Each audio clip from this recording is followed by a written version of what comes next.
If our Willis would have been here, he would have gone first. So the thought tonight, and we can have this completely informal, but there is a heritage of faith, a heritage of fun, a heritage of just love, and just many, many, many memories that we all have. And this might be the last time that we're all really together in one place at the same time, this side of heaven. And so let's just maybe take turns. Start at Dana. We always have to start at the oldest. And we could just do each grandkid from oldest to youngest. And spouses or families could jump in, and anybody too, if it sparks other memories. But okay, so full transparency here. What we thought is we were going to record this digitally, but it's only going to pick up what's on the mic. So if people aren't comfortable with that, that's, it's no big deal. But I thought, if we just hung out for an hour and shared memories and it was recorded. Yeah, absolutely. What? I didn't know you could do that, so this is even better. But it's only This is even better. in the mic versus that would pick up a little bit more. So maybe we'll do both. Do both. Do both. Do both.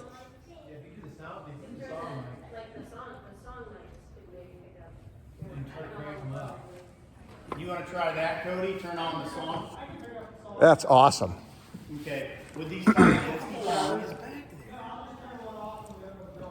So is this one going to be on or not? It's on right now, but if we want to sing, I'll turn those on. No, we're not singing. We're not singing. What we're doing is we're talking about picking up people's conversations through the song mics. We'll do this and that. Yeah. Okay. We'll be good. So So maybe what you can do is we kind of know each other, but maybe say who you are, which branch of the tree you're a part of, and anything else about family or life stage, and then just core memories of grandma, grandpa, our family memories of childhood, fun things, spiritual things you learned from grandpa and grandma, just anything that's on your heart. So Dana. oh man, that's a big ask. I'm gonna turn around because I don't want to talk to the wall. So yeah, no, thank you. So for those of you that don't know, I'm Dana. I'm Nathan's older brother. That's how I introduce myself when I come around. But I'm the oldest. So there's not too many kids. I think I know everybody here pretty much. So, but yeah, Roy's my dad in case you didn't know that. Wow, memories is, and I'm trying to pick which ones are I'm sure it'll be talk, from Rudy getting shot in the foot to but obviously the family ties that we have here are just amazing, and it's something that can't be duplicated, and it's just a blessing that I think we take for granted way too much. So, but as the oldest, I mean, it was different. Grandma and Grandpa Wiegand, they weren't the cuddly, come here, I mean. They were when you were 6 months old, but then after that. I remember that, but You might have said, come here and then twist it. I mean, one of my earliest memories is it was when Tim was born. So normally we would stay, my grandma and grandpa Bulliger would come and stay with us. They were kind of the ones that, we stayed with, just, with your mom's parents and everything. But with Tim being born, it was like, well, we got to take the kids somewhere. So on the way to the hospital, they drop us off at Grandma and Grandpa Wiegand's. And I had a bad habit, and well, maybe both of us, of I would end up sleeping beside my mom and dad's bed in the morning. And my mom even got to the point where there were sleeping bags underneath the bed that we would pull out, and that's what you would come and lay on when you sometime in the middle of the night ended up sleeping by your bed. So I'm here at Grandma and Grandpa, so I would have been 5 when or 6, yeah, I guess I was 5, almost 6 when Tim was born. But I'll never forget, there was this rough carpeting, and I came into their bedroom, And I think I might have even asked to get in bed, and that was a no-go. And I remember laying by the side of the bed and just shivering cold on this rock-hard concrete floor. And, so I mean, those are good memories. I mean, that's a good memory. But, this group here, I mean, we have a lot of good memories. I mean, and I'm the older generation, so we maybe snubbed some of you younger ones. Sorry about that.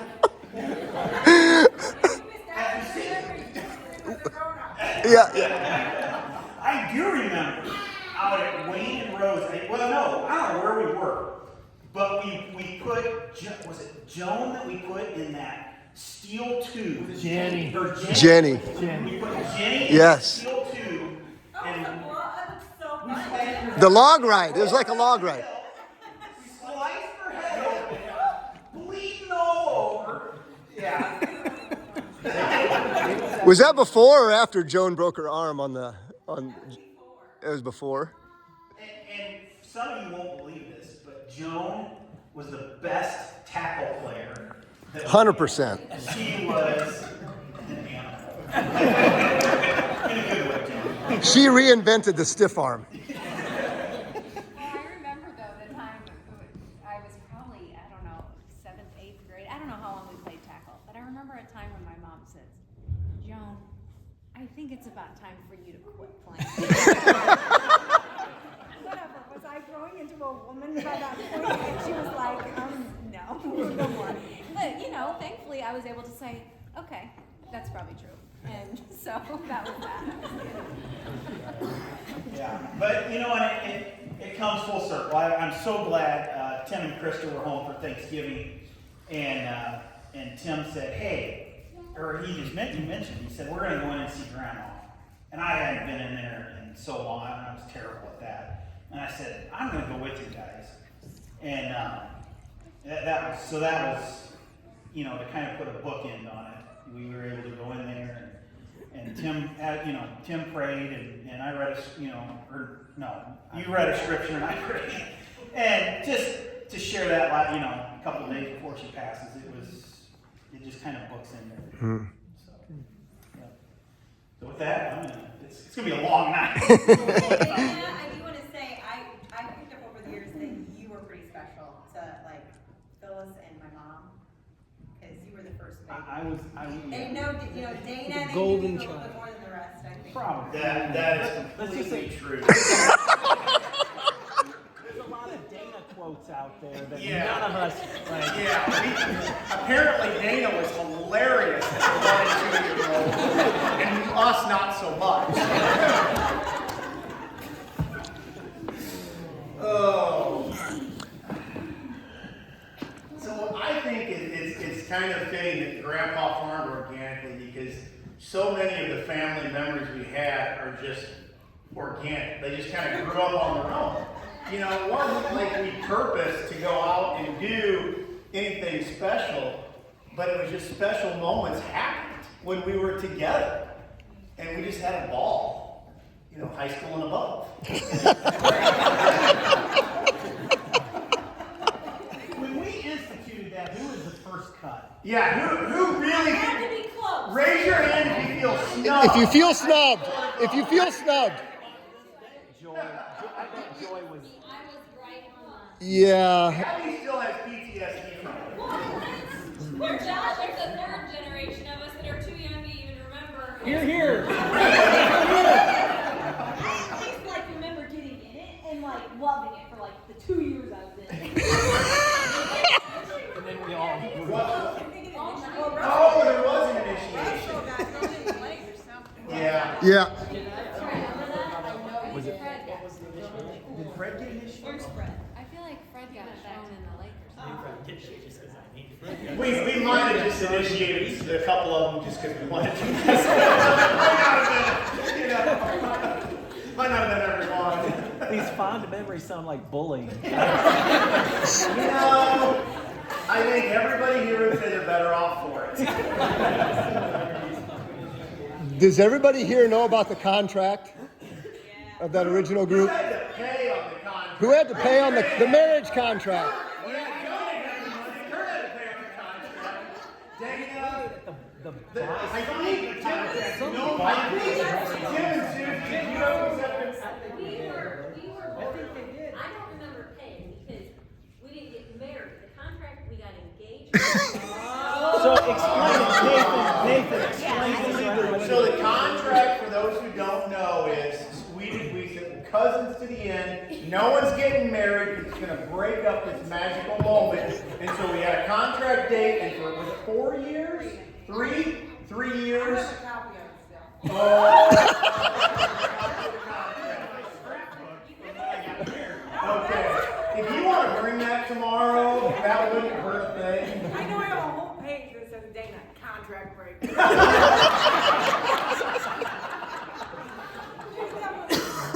at what date we signed there. 'Cause I was Yeah, so if you broke the contract and got married, so yeah, I think, I remember you guys kind of got, probably not it. Anyway, yeah, no. We paid for everyone's steak dinner at Alexander's, let's not forget. Oh, you were that? Yeah. Dana took him to Chili's.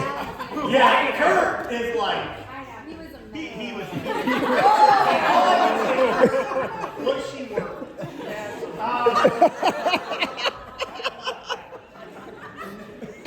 No doubt.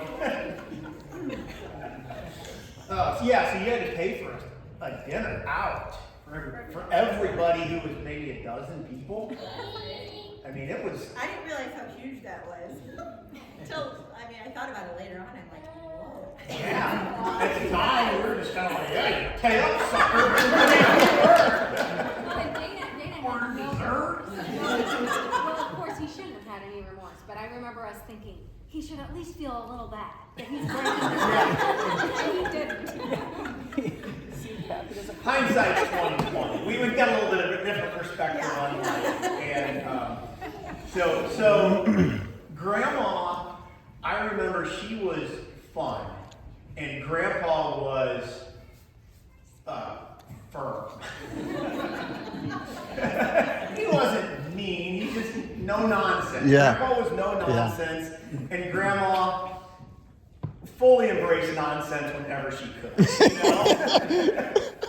And so if we were playing a game, she was competitive. If we were playing a game, she was in there. I mean, volleyball. If there was a volleyball game going on, she was playing. 70, 75 years old. Yeah. She's playing volleyball. Yeah. You know? Yeah. I remember that. I mean, wherever the action was, that's where Grandma was. Yep. She was a woman of action. And for me personally, I got married when I was 25, and Grandma thought I was waiting entirely too long, and somebody was going to need to help this poor schmuck out. And so she cast her eye on Laura Mott. No way, Grandma. Totally. I was going to tell the story if you didn't. Okay, well, should I wait, or do you? How about I tell the story if you got anything to add? But.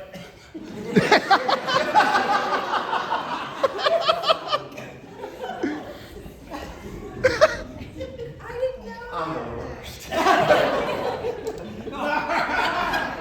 time has come.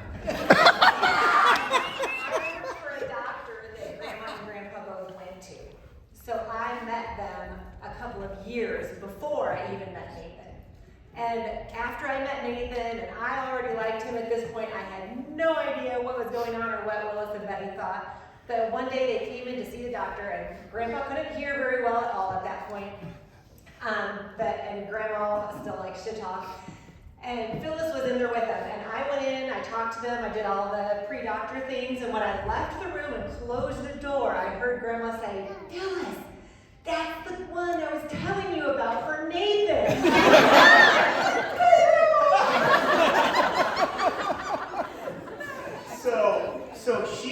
I would go to Hardee's back in those days on Sunday morning, and she would keep asking me about Laura. Like, "Whoa, Nathan, you seen Laura lately?" I'm not joking. And finally, my mom back-channeled Grandma, and she's like, "Listen, knock it off.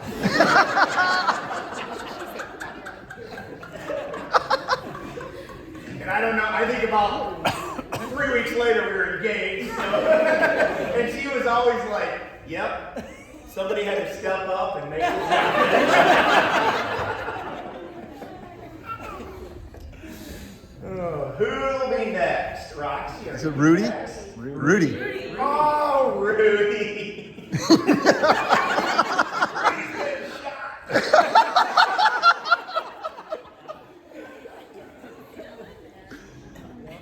Yeah, I still have the lead foot. Oh, yeah, I don't even think I can begin with all the memories we have. Yeah, I feel like we have one of the most priceless families that I've seen in New York.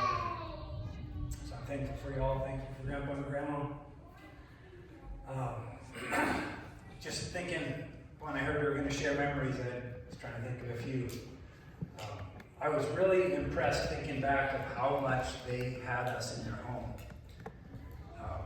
That was, I know our family, we all take turns hosting, but Grandma and Grandpa were the hosts. They had family night every month at their place. It was just a really special. I think it was kind of our home away from home. Not that we ever slept over there. I don't think we ever slept over in their house. You don't want to. No. Snoring like a freight train. But it was a place that felt like home. It felt like we all belonged there. And, I feel like Grandpa and Grandma weren't interesting. They weren't. Maybe your grandparents that are real, super involved, super talkative, asking lots of questions about your life. And I would say as much as any, was probably a fairly independent young man, and I don't think I appreciated them for the stability and the anchors that they were in their faith, in our family, in their examples, and I have seen that more and more as I've gotten older, and some of my values have been solidifying, I would say, and been more thankful for things like that, for their stability. They were not maybe, the kind to move across the country, and although Grandma had a bit of that in her. But one thing I do remember about Grandpa, probably the most vivid memory I have is the way he would pray. There was a way that he prayed with real solemnity, and he was wholehearted when he prayed. It was coming from the heart. It was really a serious, holy thing that I think I don't really know anybody that prays like that anymore. But yeah, like he was in the presence of God, speaking to God a way that you don't talk to just anybody else. So that was really special to me, especially looking back. Maybe as kids, I think we appreciated each other maybe more than our parents and grandparents, but as they're older and as Grandpa and Grandma are gone, I'm so thankful for them. It had to start somewhere, where for us to be close, it had to start somewhere. Yeah, she loved her family. She loved her family. Yeah. I hadn't thought about that, how consistent, like they had the family, a big family, in their home every month. Yeah. Clockwork. Yep. One thing I thought about was, how many homes in your life would you walk into right now without knocking on the door? I never once heard anybody knock on Grandpa and Grandma's door. If they knocked on the door, they probably didn't belong there. But I mean, you'd walk in that basement door and, hey, everybody home, and you'd hear, come in and look out. Come in and look out. Take your time leaving, but hurry back.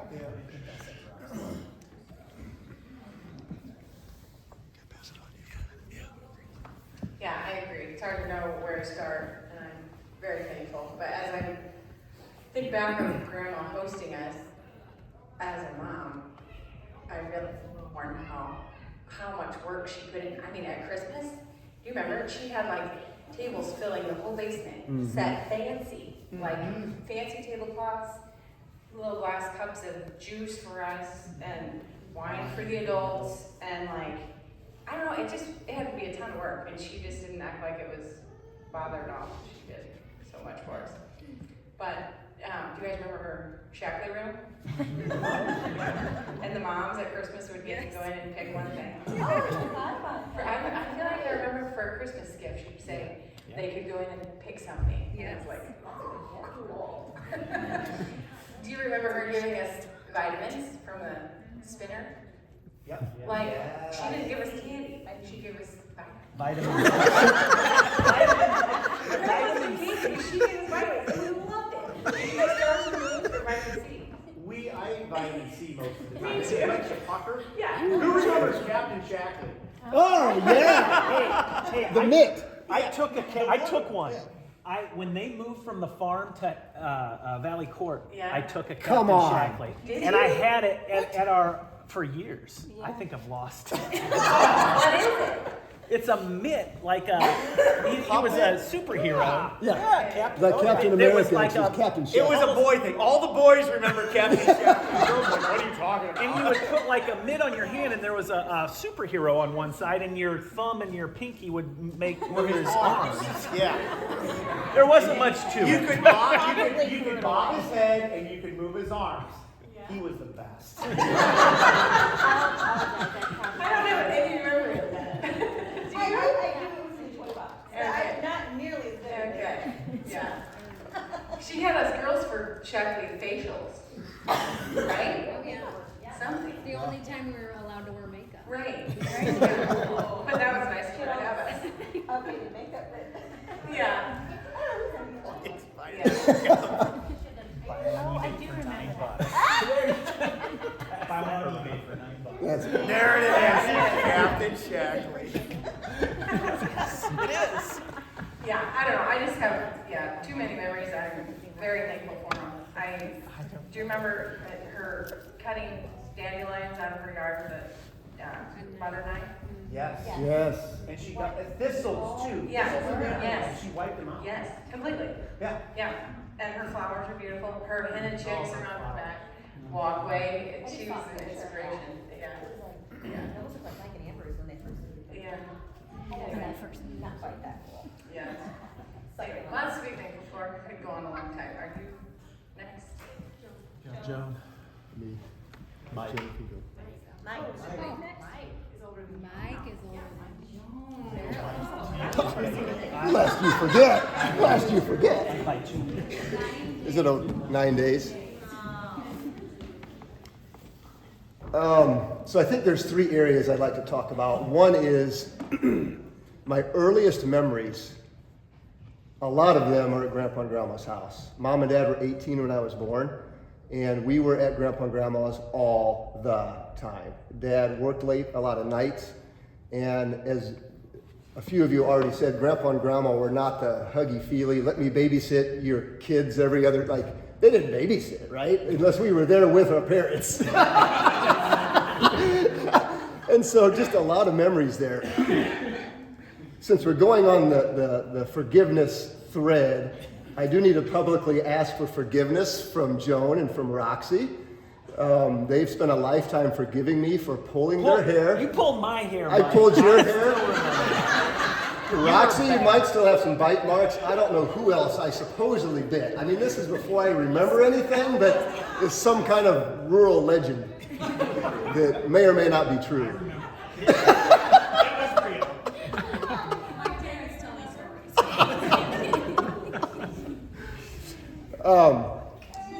So that's one, is just a lot of core memories from very early childhood. The other thing that I've thought a lot about is things I thought were very normal in a family that as an adult I've realized they were not very normal. So a couple things, like growing up, I just assumed that if you didn't take Shaklee vitamins, wash your hands with Shaklee products, wash your clothes with Shaklee products, clean your floors with Shaklee products, that your house and your body would fall apart within 10 years. I just thought that Shaklee kept you alive. It might have, it kept her alive. Facts don't lie. Oh man. So the second thing that I grew up thinking that was very, very normal is how grown people can yell at each other and completely agree on what they're talking about.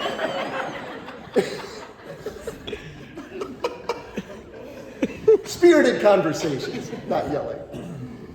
The third thing that I thought was very normal that I learned a couple times growing up, and the most vivid is Uncle Dwight. We used to go to Glen Oak Park a lot. Who all went to Glen Oak Park in the summer? Yeah, we used to go to McDonald's, the band concerts. She would take Kentucky us to the Zoo, yeah, the zoo. We'd get McDonald's. I mean, Happy Meal is great times. But I remember specifically one of the Sunday night band concerts. We went there, and some of you enjoy the heat. I have hated heat and humidity my whole life. And it was in the summer, 90 degrees, super humid. We go right after church, and the concert and fireworks don't start till, what, 9:30? And so we sit out in the baking sun all day long. And then there's a concert in the evening, and then the fireworks. So we sit, it's so hot, we sweat buckets. We sit, it's so hot, we sweat buckets. The concert happens. They just start the fireworks. And Uncle Dwight says, "We gotta beat the crowd, let's go!" Just that energy level that is so efficient, you can't even enjoy life.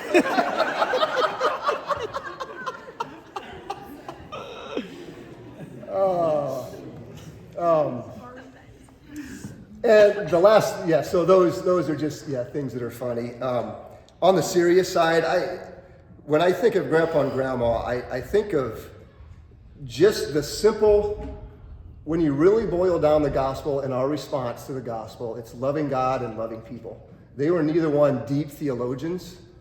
They had a simple faith in a lot of ways, but they loved God and they loved people. Mm-hmm. And they surrendered their hearts over and over and over in faithfulness. And whether we're super deep and intellectual or we're not, God has plans for us, and we have a part in his kingdom, and they taught me that a lot.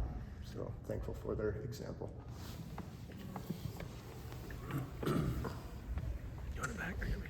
Okay, I got a few things. So, of course, I look over at my girl cousins here for shopping, birthday shopping. Yeah. So I was kind of thinking, I was originally thinking, we just have a lot of, combined family memories, a lot of cousin memories at Grandma's, but do I have one-on-one memories with Grandma? And then who was it? Did Abby remind me that we went shopping? And I was like, of course. How could I forget? So Roxy and I had March birthdays, and Grandma would get in touch with our moms or whatever, and be like, looking for a date to take the girls out shopping. So for our birthdays, they'd take the two of us together. Grandma and Grandpa would both come. We'd get to go to Bob Evans. It was either Bob Evans or Steak and Shake. Or IHOP. Oh, you had the airport. Oh, see, Jenny was his favorite. So that's what we always thought. But it was the funny part that we always recollect is when on the way over they'd be like, "So where do you girls want to eat tonight? You guys choose. It's your birthday." We'd be like, "Well, how about such and such, and maybe such and such." We throw maybe out some things, and Grandpa would be like, "How about Bob Evans?" And we'd be like, "Sure, okay." Let's go to Bob. So we really didn't have a choice, but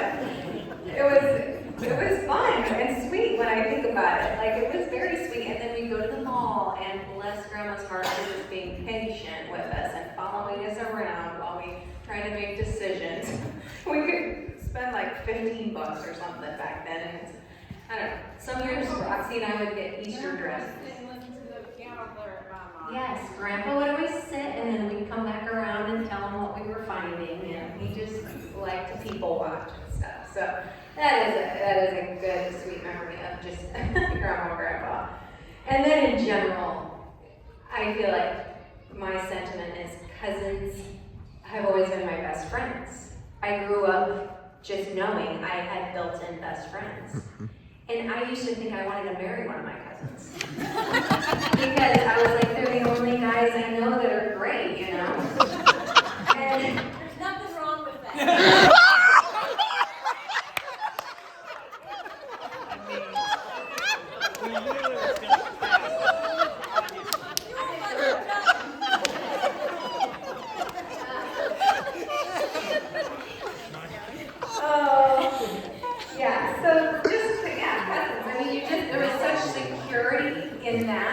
In having to be surrounded by aunts and uncles and cousins, I just always knew I would have someone, even though all my friends first with me or whatever. I just knew I'd always have someone because of cousins and family close. So that's a big thing for me. And then my other question is, do we get our loudness from Grandma?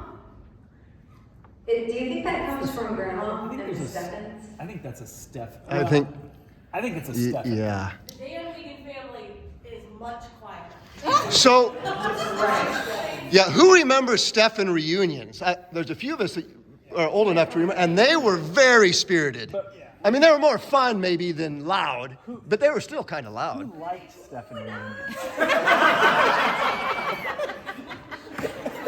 We just all stuck with one another anyway. That's true.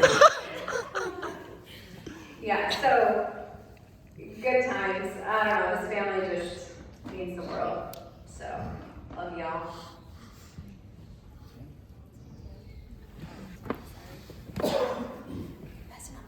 All right.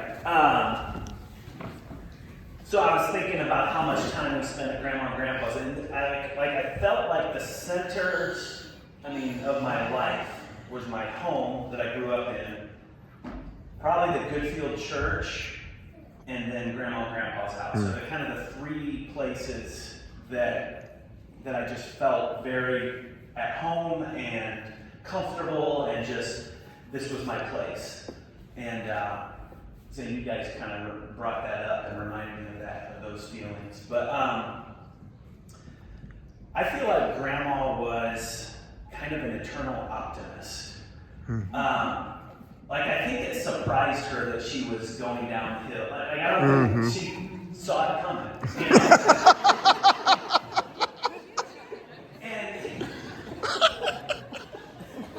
and I remember, you guys know that she was a closet Cubs fan. Less and less closet the older she got. But when the Cubs won the World Series in 2016, I called her up the next day and I said, Grandma, it finally happened, they won. And she said, I was starting to think I'd never see it. She was 94. You were just starting to think.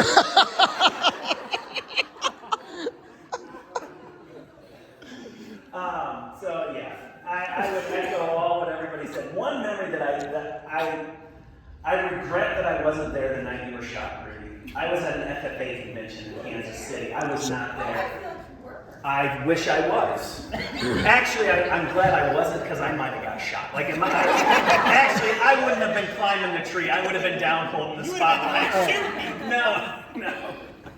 But we need to hear that story. It's come up a couple times. Well, I wasn't there, but I want to tell one other cousin's trip story.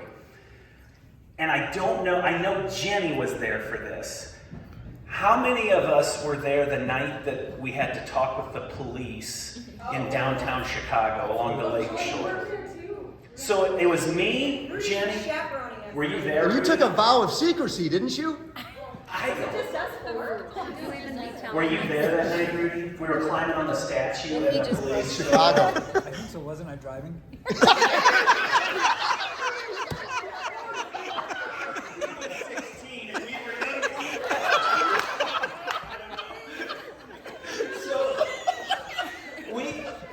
It was like we were staying at a hotel in Chicago, and it was like midnight, and we're like, well, let's go check out the lakefront. And so me and Rudy and Jenny and Joy went down, and it was the planetarium kind of by Shed Aquarium, and there was a statue of Copernicus, or somebody like that. And we're climbing around on the statue, and we're parked in a car, a couple hundred yards away. And all of a sudden, like, I hear this voice, like, from a PA system. And and they're saying, the park is closed, all vehicles are gonna be towed, and we're like, oh, they're talking about us. So we hop off the statue and start running for Rudy's car. And there was the voice was coming from a police officer. He was in his car talking through a PA, and so we start running, and he says, stop right there, and he whips his car around, and it was cold out, so I had a big heavy coat on, and I remember he's like, put your hands where we can see them. And so this cop talks to us, and I think he pretty quickly realized that we were a bunch of country bumpkins that were stupid but not really vandals or anything like that. And if I remember right, he knew of Morton, Illinois, and the Pumpkin Festival, and maybe it was that. I don't know, but he let us go after a talking to. But anyway, so. At first. Yeah. It lasted a while. Well, I think that, Yeah, they can't be charged today. So that's fine. Declassified. It's kind of shocking. I wouldn't let a bunch of teenagers go up to Chicago, even if they were all converted, nice kids. All right, a lot of good memories. I'll hand off the mic. If somebody wants to, Rudy, you want to tell about getting shot? Sure. Yeah, I think the different characters that night, let's hear from different angles. We haven't heard Rudy's side of it for a year. Yeah. We made Fred tell it a couple years ago. Yeah.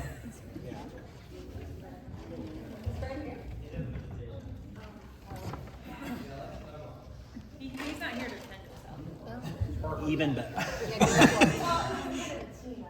Yeah, so we had a cousins get together, like we did as much as we could, and this one was at Ruth and Jeff's, and we decided to go hunting. I think we had several guns, and Fred had a .22 pistol.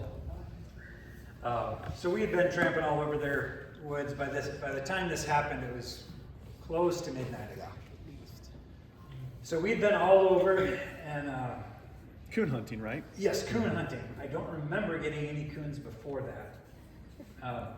But we finally saw some a little ways below the house, if I remember right, not too far. Thankfully, we were pretty close to home.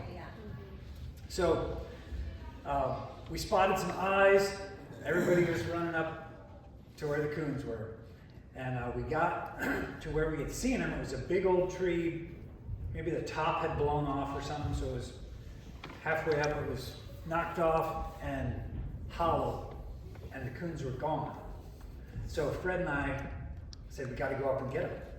And we started climbing, climbed up to the very top of the tree as far as it went, and shined down in, and there was a lot of coons down in this tree. We didn't know how many, but there was quite a few. We could see all their eyes down there. So Fred had the gun, I was holding a light, but we couldn't really both be up looking down into the hollow part because there was nothing further to climb up. So I kind of climbed up and stood on the top of the tree. I was standing where it had broken like the off. safest thing. So I was shining the light down, and Fred was standing like a branch lower, where he was right at eye level with the hole. So he started shooting down in there, and the coons started going crazy. They started coming up out of the hole, and I'm standing right on it, and they're coming out in Fred's face. And so he just started shooting right at it. That's right where my foot happened to be. Yeah, it was an unforgettable sensation. It wasn't painful. It was just really numb and really hot. Oh my. Just kind of like getting punched real hard and then hot. And I just said, Fred, I think you shot me. And, of course, there's still probably coons coming out of the tree. Everyone down below is yelling because coons are falling down and dying, on them. Can I ask, who else was there? Jenny, Fred, Susie. That's right. Yes. We were back. Yeah, we were Jeff and Ruth. So the second trip was Rudy, Fred, and Jenny, and who? And Joan. And Joan. We weren't outside of that? So we weren't out there. Were you at the tree, Joan? They came in and said, Ruth's been shot, and because I remember going Yes. out, running out there, Yes. and walking up the hill with him. Yes. So Jenny, were you the only one there besides Fred and Rudy then? At the Okay. tree? At the tree? Okay. So they limped up. How far of a walk was it? A few hundred yards probably to walk up the hill, or a couple How'd at you least. get down from the tree? Well, it was still numb during the climb down. So it didn't hurt at all until I was on the ground and the adrenaline started to wear off, and then it really started to hurt bad. But yeah, Jeff and Ruth rushed us to the hospital. We all. Fast forward to past the It's part. Jeff's. So here, let me tell Jeff and Ruth's side of the story. I'm Jeff and Ruth. Jeff and Ruth have long gone to bed. I think they were both sleeping by this point. I mean, he usually stayed up late, but they were both sleeping. We were downstairs. They had no idea any of this happened. So this is their version of the story. And I'll admit guilt here. I should have gone in. I'm like, we got to wake them up. Like, they need to know what's going on and help us get to the hospital. And I could have gone in and said, Mom, Dad, Rudy got shot in the foot. He's fine. We need to take him to the hospital. No. In my grim Wiegand Stefan mode, I go barreling in, fling open the door, and all I said was, Mom, Dad, Rudy's been shot. That's what they heard. So you can imagine what's going through their brain. So they jump out of bed, they get their clothes on or whatever they need to get dressed, and they come running down the hallway. And the first sight that they saw was Joan and Roxy. I think Joan was wailing and Roxy consoling. Maybe they were both wailing, I'm not sure. But at that very moment, my dad says, I knew Rudy was dead in a pile of blood. Like, there's no other way that this is going down except Rudy is dead in a pile of blood. Mike's mistake.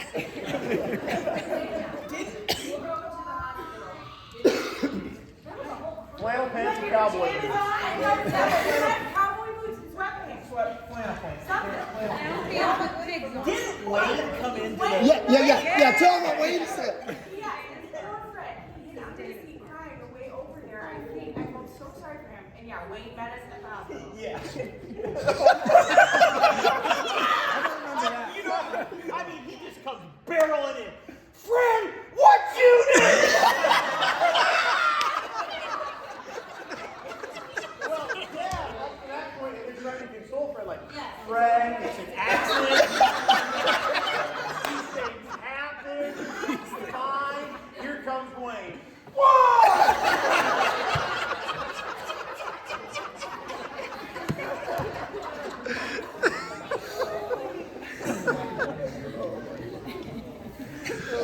All right.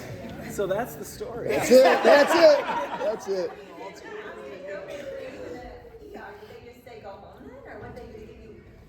Well, yeah, he took an x-ray, and he showed me the x-ray, and he said, you know, here's the bullet, and it's right in the middle of 1,000 nerves and tendons and ligaments that make your whole foot run. And he said, we could take it out, but not without damaging, possibly permanently, some of your foot. We could just leave it in, and you'll probably never know. So do you ever feel it, or? Sometimes I do now. At least I think I do. Sometimes I just hurt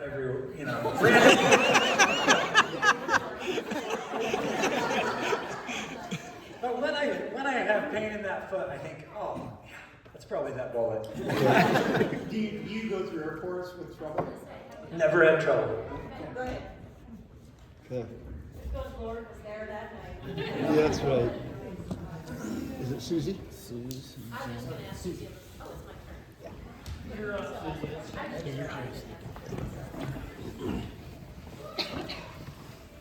Yeah. I don't have a lot of memories with, like somebody said, alone with grandma and grandpa. It was always more of a group thing. My first memory of grandma, actually, she was watching us. My dad had just tore up his knee. And I remember just watching the whole thing happen, and then the car go with Joe and Mom and Dad, and just standing there with grandma. Yeah, just that stability. I didn't even know how stable it was and how good. And then with grandpa, seeing him with his walking stick, walking out to check cows, like he's just part of the solid. Yeah. So yeah, but other than that, most of the memories are just with everybody, like sitting on the freezer under the stairs. Yes. And reading comic books. but yeah, that was that. Susie was always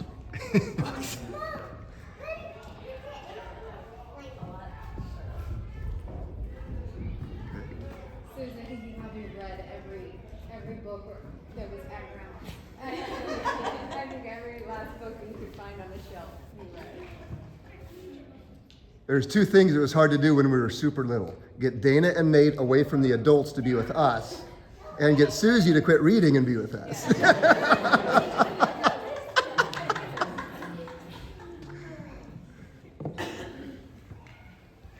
Did one time hide in comics before you came over. I'm confessing. I already read them. Oh man, like you all said, it's hard to pinpoint just one thing. Probably one of that's unique to me, I suppose, a memory of Mom and I, when we lived where Joyce and Barry lived now, we would, well, it seemed like a lot, but maybe it was only a few times a summer, we would ride our bikes down there. And for whatever, just cause, and Grandma would maybe give you a vitamin C, or they never had like sweets or like junk food like we had, but she always had graham crackers. So it was a little Garfield cup. She would fill it with milk, and I'd eat a graham cracker. So that's a good memory. Yep. More recent, once in a while I'd tag on with Mom and have coffee there in the front room. She never usually said much. Once in a while she'd rattle off like her street she grew up on. Lord's Park. Or one gem, I call it dropping a gem. She told me some of her and Grandpa's story how they got engaged. That was a year or two ago. But she said it was the phone that the elder wouldn't let anyone else answer, but I think she meant the mail. Because I don't think party lines, I doubt they shared proposals over the phone back then. But it was a pretty cool story. Yeah, she come and help us make sauce sometimes.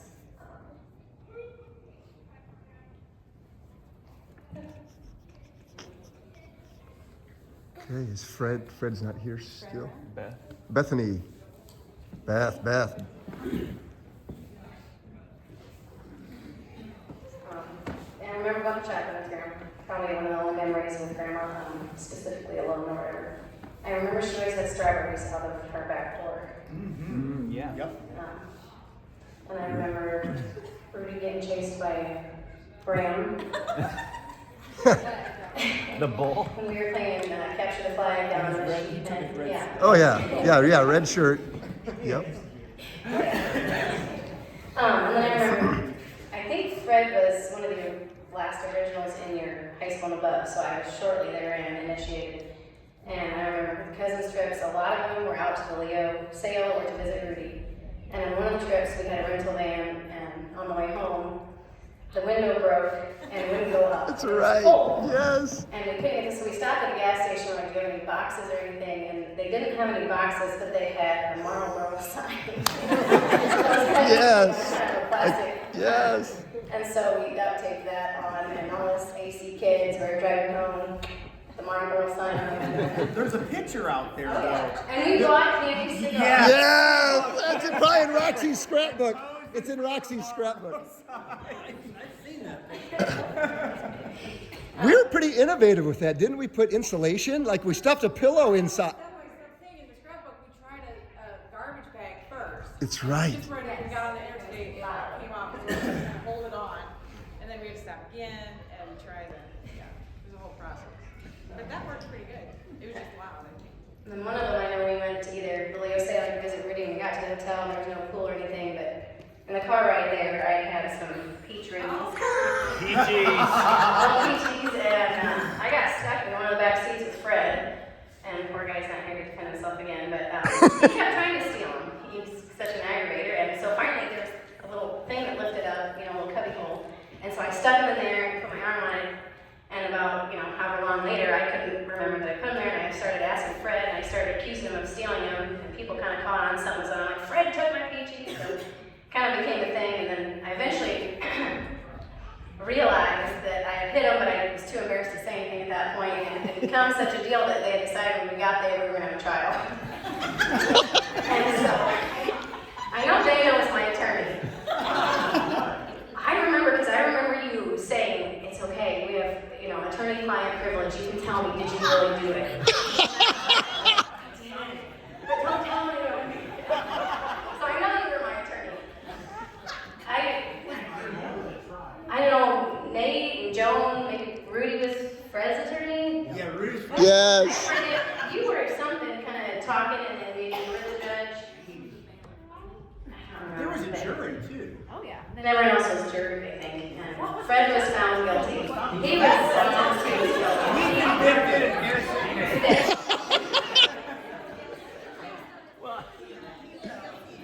Oh, yeah. And by the way, we decided right away he was guilty. Fast decision makers. That's another family trait. We're fast decision. Well, given his past. Just look at him. Go. That's all I have. Joy? Yeah, go ahead. No, I'm not original. Yeah, anybody can talk. I got one quick one. When we first got married, I forget how many years on our birthday, they take us to Alexander's Steakhouse. I don't know. Did they? Everybody? Yeah. You and Mike. I can't remember how many years, but it was several years in a row. Yeah. And you had to go there early, early bird special and all that. Yeah. And it was fun. And then the first time I ever had Pepsi floats, like went back for ice cream float or whatever, and I'm like, you have any root beer in it? I was thinking root beer. No, we got Pepsi floats. So we always have Pepsi float. I don't know if they did that with anybody else or not. That's Do you awesome. guys remember watching slides at their house? They'd get out the slides and I would just die because it was all people I didn't know. Dark pictures. Dark pictures, and they were in backwards, and every time we'd get to it, they'd be like, that's in backwards, you can, and it would just go on and on. And I remember we'd get done with a reel, and Grandpa would be like, we could probably do one more. Dying. This one has Grandma Waywitzer in it. Yeah, exactly. Who even back then had been gone for 50 years or whatever, I don't know. Joy. What's that? Yeah. And so does that. Yeah, same day. And so did Grandma and Grandpa. Yeah. So I wonder if you guys are Yeah, special same birthday. because of that. I remember doing it for several years in a row. We never went to Alexander's. So I got told. When we got married, when we got engaged, we went to Alexander's with them. They kind of got like they get in a routine. It's just what you do, you know. Okay. It took them a while to figure out. Yeah. I don't know. So, yeah, that's good. A quick 30-second story about Alexander's when we were there once. And Grandpa at that point was getting towards the end of his life and he couldn't hear a thing. And he talked 3 times louder than he normally did. And so we go to order, at a restaurant, sometimes like, oh, I have a glass of wine with that, or whatever, soda. And it comes to him and he orders, and they said, would you like something to drink? And he said, I'll have a beer. Like super loud. And Mom and Grandma were like, damn. And the lady's like, what kind, sir? The best you got. The best you got.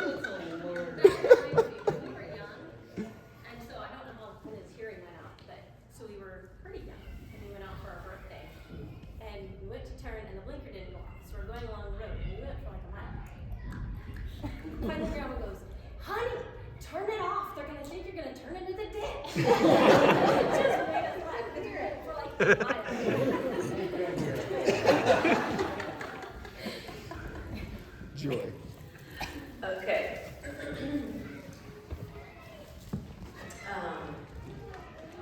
One thing I remember about Beth at family nights, usually we'd be on the freezer, probably under the steps. And the only thing she would take would be bacon bits and cheese from her mom's salad toppings. And croutons, probably. That's awesome. But just one recent memory of Grandma, and I don't even know if it'll be funny if you had to be there, but she told somebody at some point she went to get her hair done. And it was a different lady than Carol Martin, and Carol Martin charged $18, and so she took a 20. And she goes, I got done with my hair, and the lady said, 22. And she goes, all I had was a 20. And she said, 22. So now we just crack up whenever anyone says 22. But, just really thankful, like everybody else has said, just for the gift of having grandparents and parents that prayed for us and loved us in their own ways. And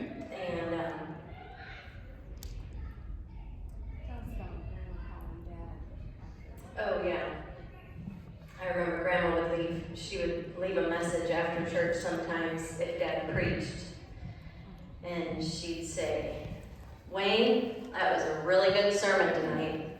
You really said it right, or something like that. She was a good praiser. Mm-hmm. She'd notice when you got good grades or did something.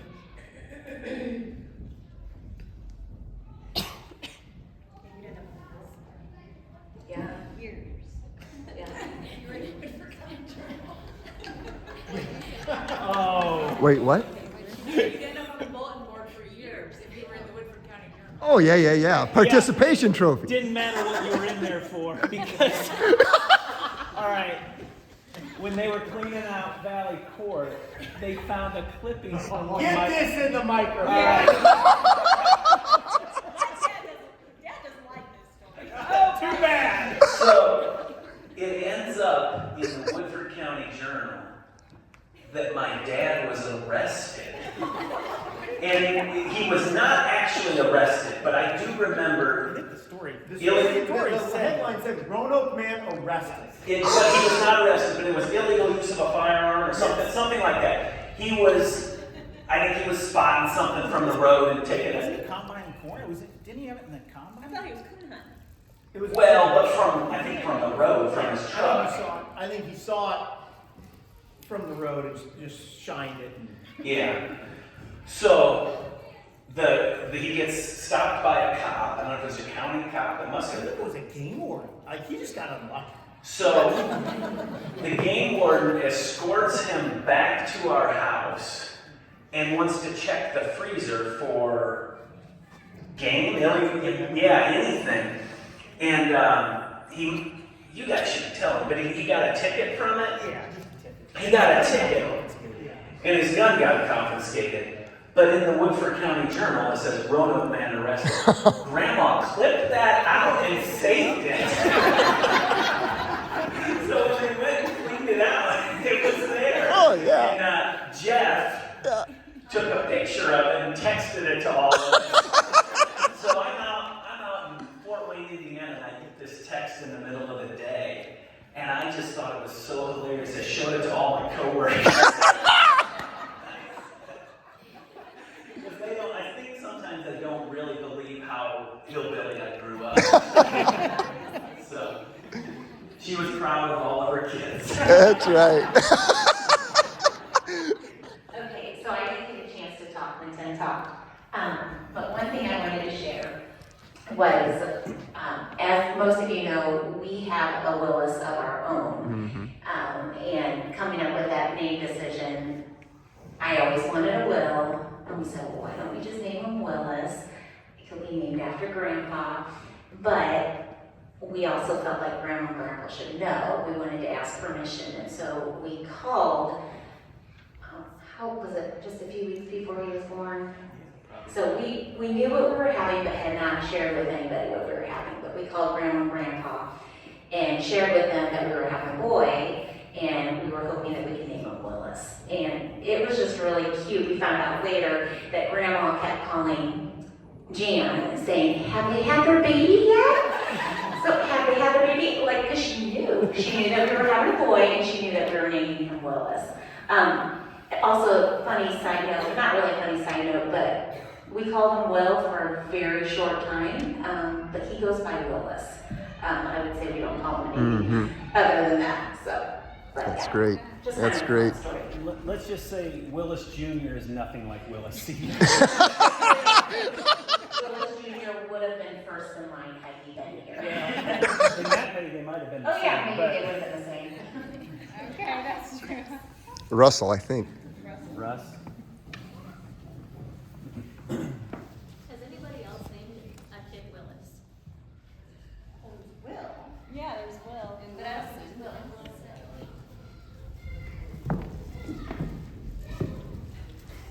Are there any middle names? Somebody's kids are out in the back. Not mine. Not mine, because mine was a babysitter. Well, I don't have a ton of memories other than, I guess I just want to reiterate what everybody's been saying, how appreciative I am for them and for what they did and didn't do. I didn't, like, monetarily, I don't feel like they spoiled us, and I appreciate that. They're just good grandparents, and when you look around the world, they're not giving us so much, right? That giving us that, so I appreciate that. Ran into Joy the other day, it was the day after Grandma passed, and she said, you imagine all the prayers that Grandma's offered up for so many years, and like, I walked away from her, and I was like, man, I never really thought about just that, and so just very thankful for them,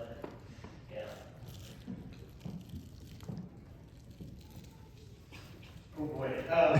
Well, I was the annoying young cousin. No. Russ and I did, for like 10 years straight, we decided that it was not cool to ride Jeeps, and so we would run everywhere. I'm not sure if you guys know. And then also, I want it to be known here, I can't remember which one of the Roy Wiegand boys that I think they bottle rocket on Bulliger, Wiegand, 4th of July. Yeah. Do you remember which one? Was it you? I thought. Oh, that was That was a different time where the thing tipped over. The mortar tipped over, and that whole firework went right into the crowd. I remember it happening. Perspective as like a 10-year-old or 11. So we're setting off fireworks. Like the whole family, the Bullingers are there, the Wiegans are there. And earlier in the night, when we were shooting these fireworks off, one of the mortars gets knocked over, shoots into the deck with everybody in there, and explodes. And it's just like everyone's going crazy, jumping off the deck. I mean, that was not me. Oh, I was like, I thought This was one. That was Nate. You might have hit me, but I So was anyway, so that happened earlier, and then Caleb's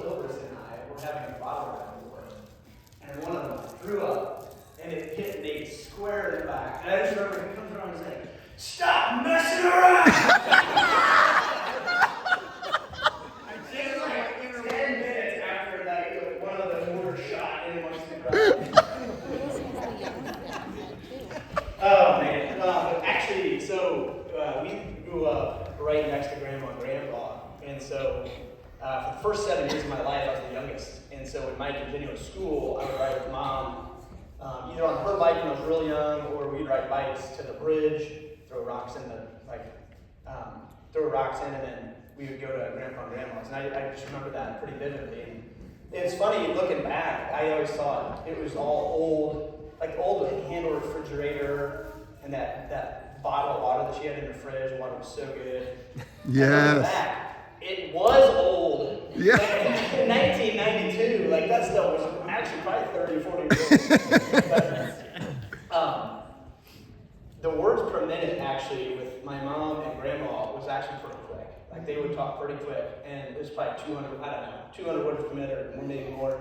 And then if you would get Phyllis there, it would bump up to like double. Yes. Yes. Yeah. Yes. Yeah, I do remember that. I wrote some stuff down. She was not a respecter of cousins because she definitely cut the stuff out. Joy would get like straight A's, and I'd be right next to her like with a B or C on her roll.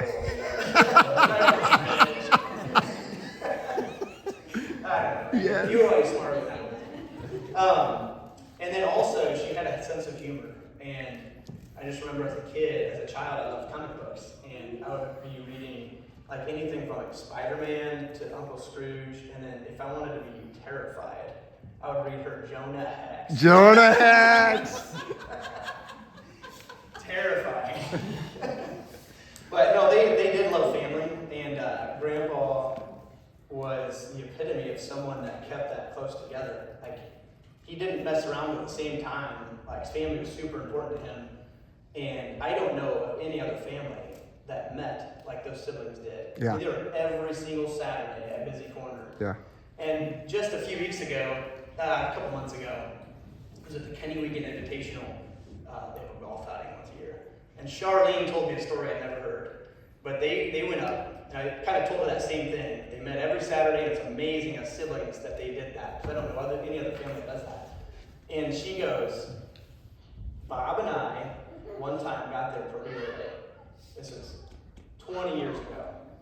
And they got there before Willis did. And they sat where he did. And they got there a little later and sat down, didn't say a word. And every single week after that, they were there 30 minutes early. Didn't say a word. That is awesome.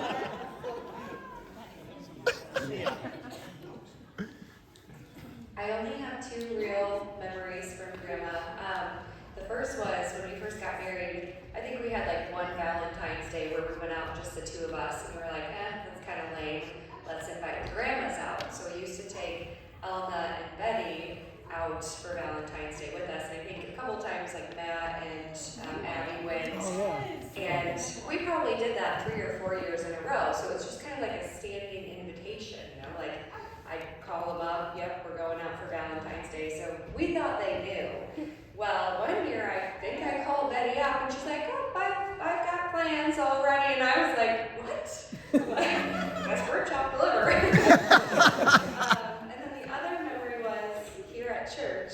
I would sometimes sit next to her on the bench, and she would tell me almost every time about how she was from Chicago, from Elgin, and she's like, one Sunday we came out from church and all of our tires were slashed. Yes. And then she'd lean over and she'd be like, you know, Obama's from up there.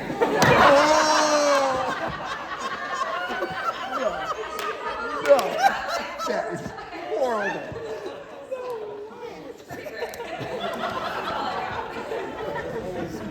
Of course it was him. From Chicago. Was butchering beef really loud to anyone else? For lots of yelling, just neighbors like. That was just every time. The grinder was loud. You had to yell over it. I remember it almost traumatizing. And then they kept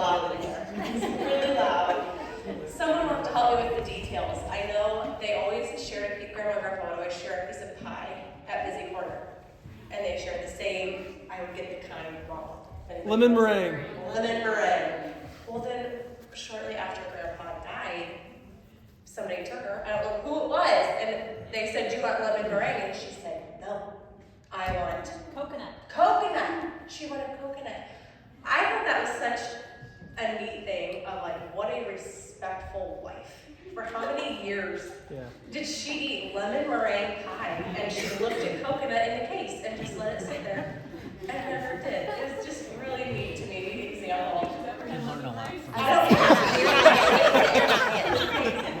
All women take notes. All the women are leaving right now. Yes, and then punctuality we got from them, and it's amazing that to me it's just what is expected. My dad, on my baptism, he told me every minute it takes you to get changed is 600 minutes. So I got changed. I was out in 3 hours because you don't waste people's time. My high school graduation, we would send out invitations of what time to come to the after party and whatever. They showed up at my parents' house before we left to go to the graduation. And they just didn't even come inside, they just sat on the back porch and waited. And I was like, I haven't even gone yet, and they're already here for the after party. That is hilarious. Everything everybody else said. An amazing couple. Are you next? Abby? I think so.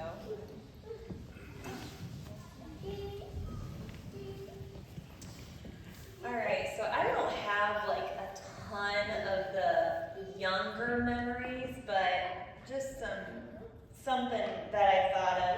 I would go to Hardee's with my parents, and sometimes I thought it was fun to ride with Grandma and Grandpa and get to church early. And you know them and their routines. They have their routines. Their car was always set at 72 degrees. And one time it was freezing cold. It was so cold, and I don't know what I said. I must have just complained enough, and Grandpa finally moved it up a notch for me. That's awesome. I just remember that, just being like, they moved it up for me. It was like, they broke their routine. And something else about Grandpa, I always remember eating out, he'd say, is it butter or schmutz, and stuff like that. For Grandma, I just remember this wasn't for me, but for my dad, she wrote a letter to him every day he was in Vietnam. Was it for 9 months? Every day. Wow. And so, like, just that love and commitment to her family, she had that, and that was just inspiring. And she always had, like, her special people she liked, and family was always one of them. And then, just as she got older, she always loved the little kids. And I remember one time taking Malin and Pearson, stopping in, and she had her tie pulled down a little bit, and Pearson was less than 1 and standing there, and all of a sudden he licks her, and she just laughed, you know? She just loved the little kids. It was like, oh dear. But yeah, she was just great about that. Is it Tracy? Yeah. So on the Vietnam front, who remembers the time at the Old Fellowship Hall when we watched slides of Uncle Roy's Vietnam experience, and Grandma is the only time I've seen her extremely mad. Anybody remember that? I remember it. Yeah. So we're all together, and it was to watch Roy's slides. And all of us kids are like, we're not taking it serious. We're probably loud, messing around. I forget what all was going on. But at one point, Grandma, did she say, "Hey, everybody, pay attention. This is real war." This is real war. I don't. You don't remember that either? Yeah, maybe it was a smaller group of the family. I don't know. You know, that reminded me, that Vietnam thing. This is not even it's about Grandma, but Mike Neese. If you know Mike, he goes to the Bloomington Church, but he was here in Goodfield for years. He lost an eye in Vietnam, and So we go to Bloomington pretty regularly, and I was talking to Mike one time in the Bloomington church, and he said he would, at that time when my dad was in Vietnam, Mike was already back. And Grandma was getting letters periodically from Dad, and so she would take these letters to Mike in church and ask him, do you know where, so, Dad would write where he was, and she would say, do you know where this is? This is where Roy's at. And Mike would look at it, and she would ask him, do you think he's going to be okay there? And she's asking this one-eyed guy who just came back from Vietnam if her son was going to be okay in Vietnam. And Mike said he talked to Elsie Hohulin, and Elsie gave him permission to lie to Betty. She said, just tell her he's going to be fine. And so he would tell Grandma, that's okay. Wow. That place is pretty safe. You're okay. Wow. So anyway, so yeah. But I tell you what, her son being in Vietnam didn't seem to subtract any years from her life. Yeah, Shackley. Who's after Abby? Is it Tracy? Yeah. So yeah, I was definitely toward, the younger of the cousins. I do remember one trip to Turkey Run that we did as kind of a revival of the good old days. But we did also do some late night trips to B-Dubs and Steak and Shake. Like maybe Marla, Abby, Matt. Yes. Stony Creek, yeah. Wow. Yeah. Probably married. So that was fun. I remember Grandma jumping on a trampoline, and I was wondering if this was okay. She would have been decently old. I think she was probably, We got a picture when she was close to 80. Yeah, she was almost 80. It had the date on the picture of her jumping on our trampoline at a family get-together. It was like mid to late 90s. Joan was doing bunny ears behind her. Lots of good family memories. Trivial Pursuit. It's awesome. Getting pulled out of the Jeep, hanging onto a weed. Fred came running up and rescued me.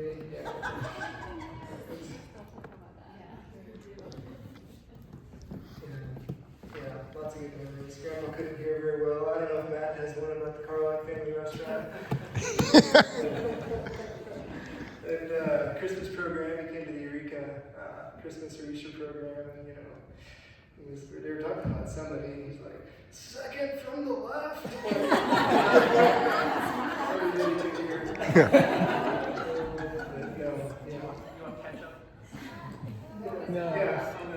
Yeah.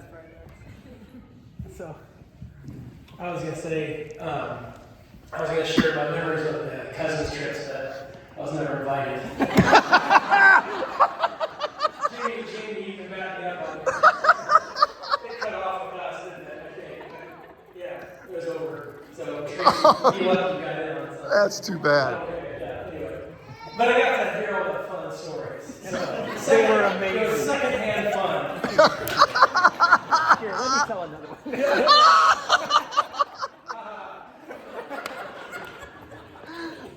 So, yeah, two grandpa stories of out to eat. One was at the Carlock. So he would take us to the Carlock family restaurant. That place was nasty. And we could choose anywhere we wanted as long as it was a Carlock. Yeah. Yeah, so grandpa Now let's go to Alexandria. I remember piling in Grandpa's S10, and it was one of those S10s with the ton of seats in the back. So we were like scrunched in there, and we're just like piled in this truck. We go to Carlock family restaurant. Anyway, we're sitting there eating, and I'm like, this food is nasty. And I was probably picky, I'm sure I was. But he looks over and he's like, do you want more syrup? And I'm like, no thanks. And he didn't hear me. He just like, jumps in and like, so I had to try to finish my pancakes. And another time we were at the fish house. I don't know, Keith, were you there? It might have been Mom and Dad and I don't know, it was not that long ago, but we were at the fish house. And if you've never been there, it's really dark. It's like candlelight. And there again, Grandpa's boisterous voice goes, "Forgot to bring my flashlight." Social cues, you know.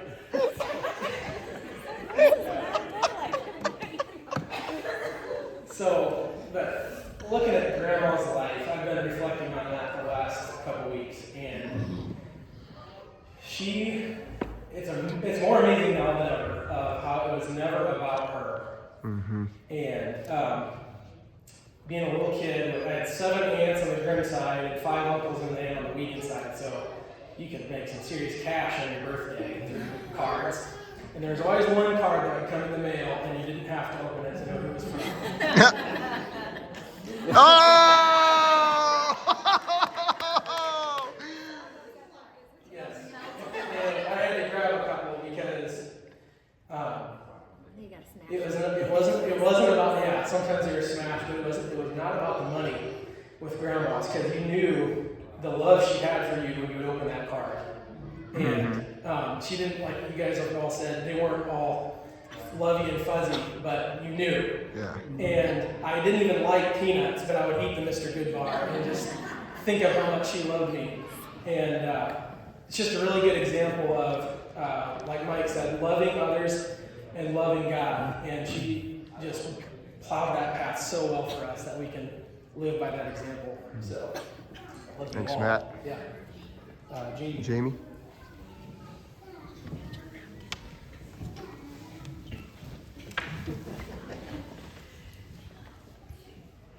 Yeah, I don't have a lot of specific memories of Grandpa, I guess.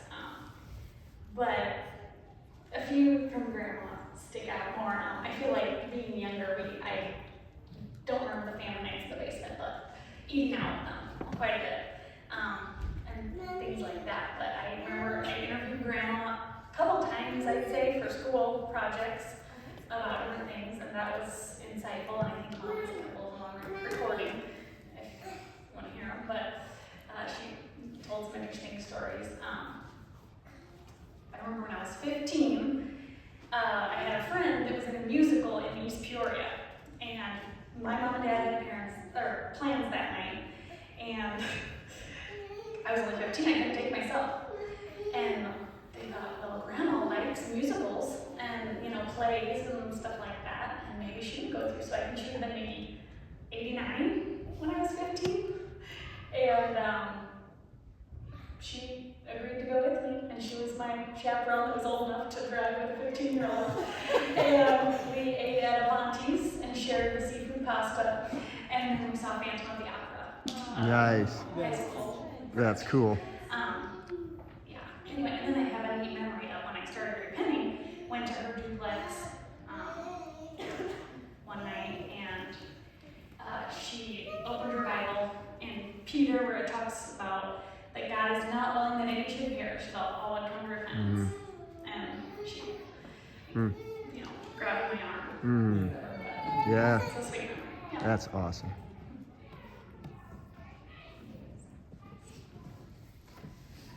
Yeah, on the younger end, I feel like some of us definitely missed out on all the fun memories, but definitely still some good memories. And several things that people mentioned have just kind of reminded me of different things that Grandma and Grandpa would say or do.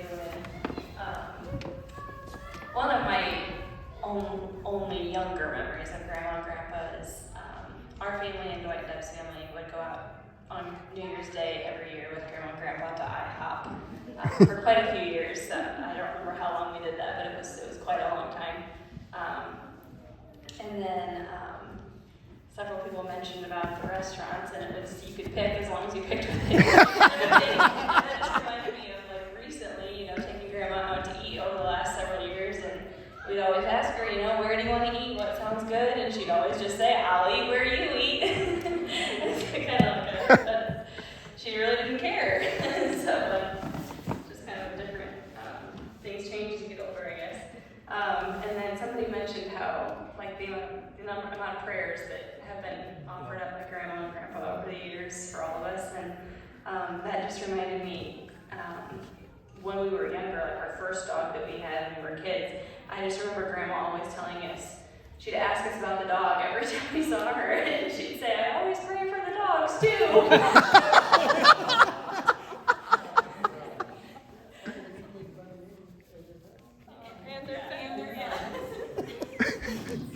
That's great. On the contrary, when the therapy dog came to see Grandpa at the home, he's like, get that filthy dog out of here. That sounds about right.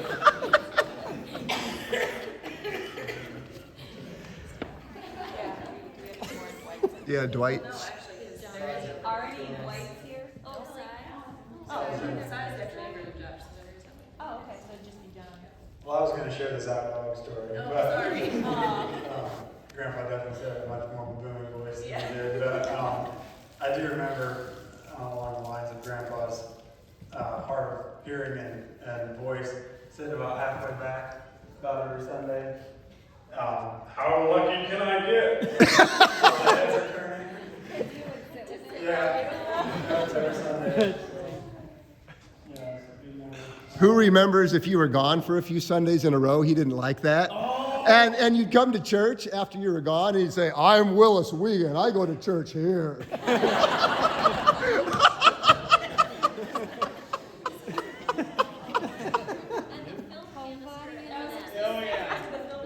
Black You just call him on the bench out there after lunch. It was his way of luring you to come pull it. Yeah. It works. I'd be so mad to give them to my kids. I remember at my chocolate all over their church clothes. I'd be like, you don't give kids M&Ms in church. Well, when I was a kid, But it you was couldn't have white too, couldn't it was vitamin C when I was a kid. So not just at grandma's, he would have them at church. He'd give me a vitamin C. More my kids were Yeah. So for us, like, here, have a piece of candy, and it's like.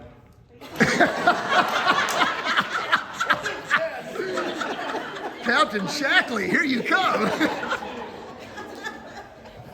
How many remember Grandpa?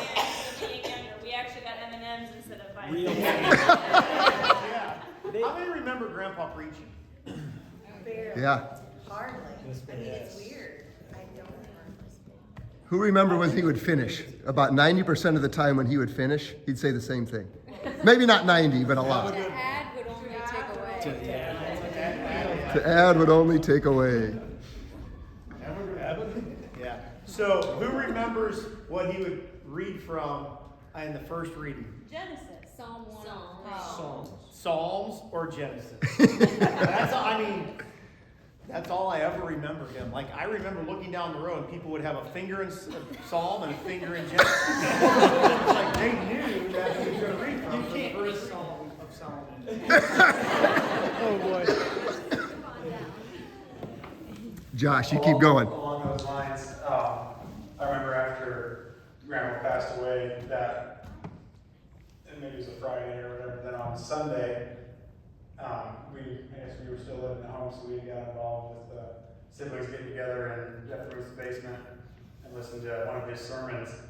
And I don't remember, I was 10, 11, I don't remember much about it, but I remember his sermon, he said, I was baptized in whatever year it was in a galvanized stock tank, and it worked. It's a simple faith, you know, he wasn't. Yeah. He didn't have a lot of, just fancy things to say, but just a lot of common sense, and so. Yeah. That's awesome. I also remember in that sermon that we listened to that Sunday, he prayed specifically for widows. And we thought that was really neat because that he was praying for Grandma, you know. Yeah. Yeah. After she was gone. So you said Grandma would call and leave messages for your dad. I remember Grandma would call and leave messages, and sometimes going back to being a Cub fan, she would call up and just leave a message and be like, "How about them Cubs?" Yeah. Mom and Dad, I think they still have the voicemail saved from 9/11 when the planes went into the towers. I don't know if she called other families too, but she left, we were gone, and she called and left a message because she was always into the news. She knew exactly what was going on everywhere. And we had a voicemail on the answering machine, and it was Grandma. Jeff, Ruth, hey, I've been listening to the radio. And you can hear the radio going in the background. I've been listening to the radio, and the planes and the terrorists were attacked. The terrorist attacked. Yeah, they're not worried. It's terrible. It's terrible, yeah. I was just sharing with, I forgot his booming voice on my testimony night. They have everybody, or baptism, when the testimonies, and they say, you're satisfied. Nobody goes around and says something. And I remember almost being embarrassed because he was so loud. And he just goes, we've been praying for my Marley a really long time. And he just yelled at me. But no, it's awesome. How about great grandkids or any other in-laws? Oh, Allison, sorry.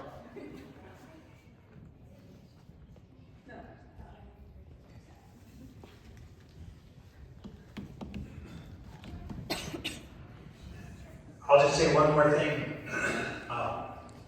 In these last 9 months or so since being back, I've visited Grandma quite a bit, and I would say so many times, if I read the Bible to her or talked to her at all about heaven, she said many times to me, she said, I just really hope that our whole family is there. That's great. And so I know that's the greatest desire in our heart for each one of us. Amen. That was, she said that more than she said anything else to me many times these past 9 months. So I know she loved each one of us. Thanks, Rudy. Thank you. Toby's got some. Yeah, I'm kind of on the higher end of the great grandkids, but I do remember Stony Creek. And we were actually just the other night, we were watching some old videos that Julia hasn't seen yet. So we're going through some, and there's this video of a Stony Creek, like some of the younger grandkids and then the great grandkids were up front singing Away in a Manger. And we were all singing, and some of us looked kind of embarrassed. And over a mall, Anna was singing very loudly, way off key. Nate's not even listening. I'm sorry. I'm making notes. But just good memories, and a lot of good memories of that. Yeah, and like we were talking about a little bit earlier, like I even remember being like, when we were done at Stony Creek and we had to go to the Phyllis Ball, that was such a letdown. It wasn't going to be the same. But yeah, I feel like also someone said earlier about how like growing up, I always kind of thought that we were normal, that the Wiegand family was normal. But the older I got, I realized that the Wiegand family is not really normal in a good way. And it's a pretty special to be a part of it and appreciate the heritage that we have. With cousin memories, can we get a reenactment of is it Guy and... Imagine Guy. Oh, man, oh, man. What is this? I need an explanation. Mike, go ahead. Joan would give the best synopsis of that. Joan. Did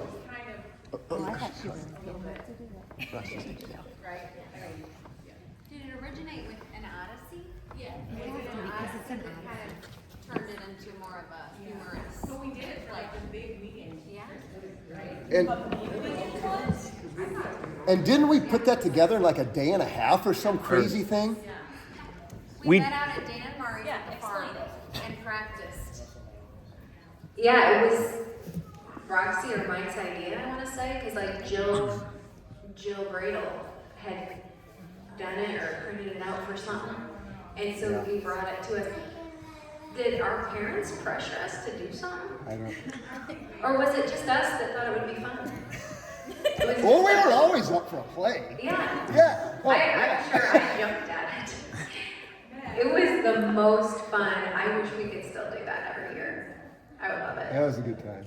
So anyway, I was the lady. Do it next week. And Mike was the guy, who was named Guy. And I was Madge. So we were a couple. And Rudy was the barber. Yes. The shop owner. Nathan was the barber. Oh. And the reason I remember that is because he made a joke because you were getting your hair cut, right? Yes. Madge was getting her hair cut, and he said, had a guy in here last week, Kenny Wiegand, took it all off. That's right. Yes. And that went over really well. Brought the house down. It did bring the house down. Yeah. I can't, sorry, whoever else was in it, I can't remember. I think it was his first. Yes. Yeah, Rudy, you had like your glasses down like this. You did amazing playing an old store owner. She's like, your face. What is it? What is it? Oh, this thing looks weird. What's that? You're crying. There was some joke that I did about Aunt Norma too. Does anybody remember what that was? Something. Oh, cheeks or something. Cheeks? Pinching cheeks or kissing cheeks? I have the script, I believe, still in my file. Oh, you gotta bring it out. I think you do need to do this again. That would be fun. Next week. Friday, this is next Friday. I don't even think it was a day and a half. It was like 2 hours in Dana and Mari's house. It might have been. And then, Yeah. yeah. Twine string hair. Rudy went to the barn and found twine.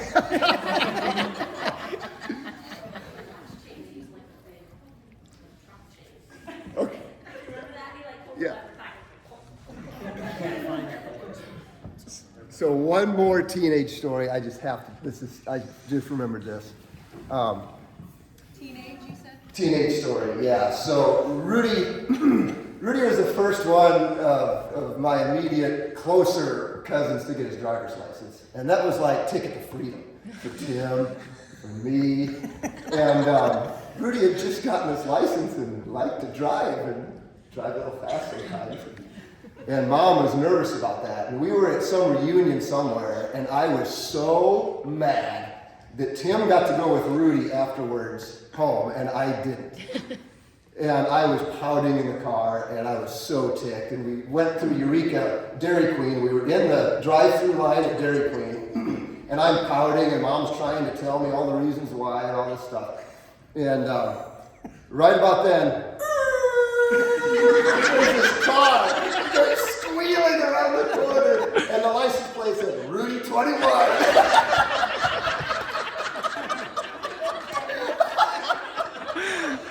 Hey, isn't there another Rudy 21 story when Art was chasing you? Oh. That wasn't me.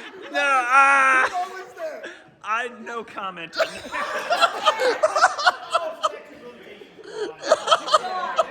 my story, it's Rudy's. I was there. Okay, this has been in the vault for a while. So,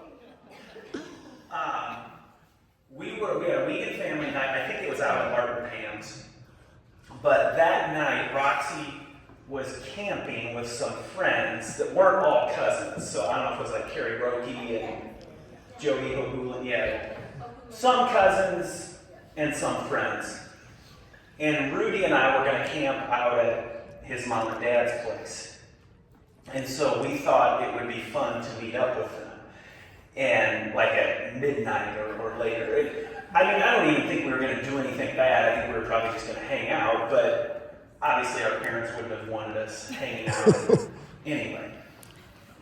So we snuck out of Rudy's mom and dad's place, and I think we took a fence. I think I remember standing on barbed wire fence to hold it down so you could drive the car with no lights over to get out of the pasture that's like just north And so we drive down the road with no lights for a while and turn them on. And then we headed over to the cabin. It was Joe's cabin at the time, on the lane, on that curve on your mom and dad's place, Roxy, because that's where we thought you were camping.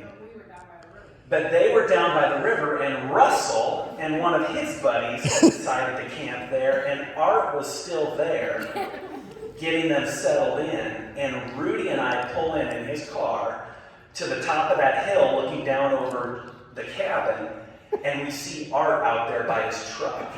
And Rudy whips that car off. And you better believe Art... Like Art, like you!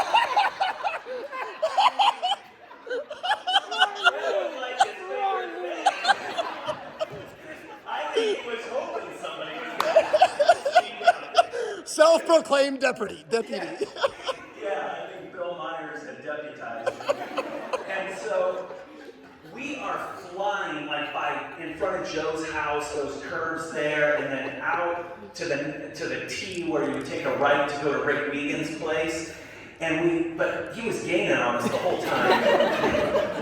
And so we get on that road that Rick Wiegand lives on, but we're headed to Fred Zimmerman's place there, and we knew we were coming to a 90 and he was gonna be on us. So Rudy just slowed down and his license plate said everything that Art needed to know.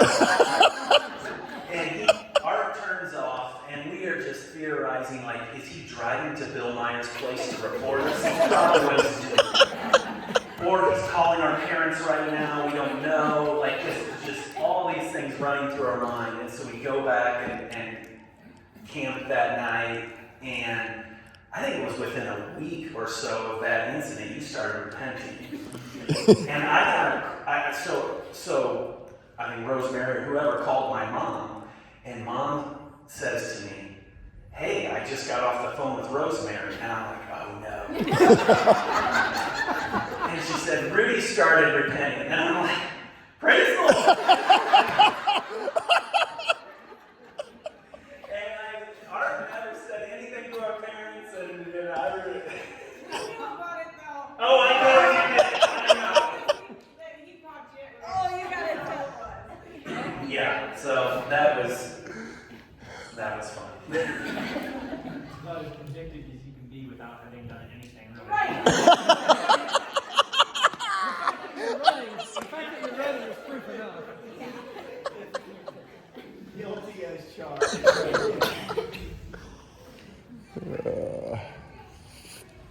Anybody else? What's that? Yeah, it would. Got the Coca-Cola bears. For Christmas? Oh yeah, like a bag of them. Michael Cracken brought those, I thought. I thought it was one of you guys. One of the cousins. Like gave them to people? I don't remember. Yeah, it's like those little white Coca-Cola bears. Michael Cracken, I think, would Yeah. probably drop them off at my parents or something. Like a Hardee's giveaway. Yeah, it was a Yeah, Hardee's promotion. that's right. Man, I forgot about that. And he probably gave us California raisins too at one point. Yeah. Does anyone remember that, this is way back, but the Nativity? You were always married. Yeah, Were you? Nancy was married. No, I loved the Wiegand one because I was an angel. At the Grimm one, I had to wear these white tights and put a dot on my nose and be a sheep, and I was, I just had to be a shepherd with Mike and Tim and I were always shepherds. Oh, you were a shepherd, John? Yeah, and Roxy was the prettiest. She was married. I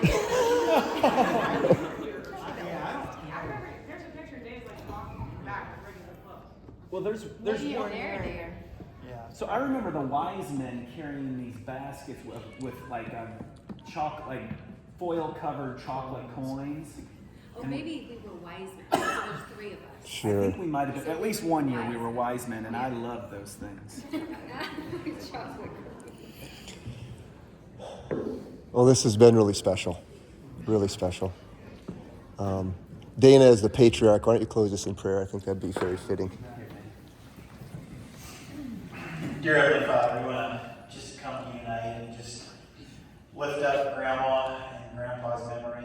And we know I just imagine them sitting arm in arm in heaven, watching down tonight and just just with a big smile on their face. And we're just thankful that we can have a example of faithfulness, of prayer, of fun that Grandma had, and we just are thankful for the family memories and the family ties that we share here. And we just ask that you will be with everybody that's involved tomorrow, that it can be a true celebration of life, of Grandma's life, and we just are thankful once again that we can be together tonight. We ask that you'll go with us, help us to have a restful night, and be with us as we come back tomorrow and gather in your house. In Jesus' name. Amen.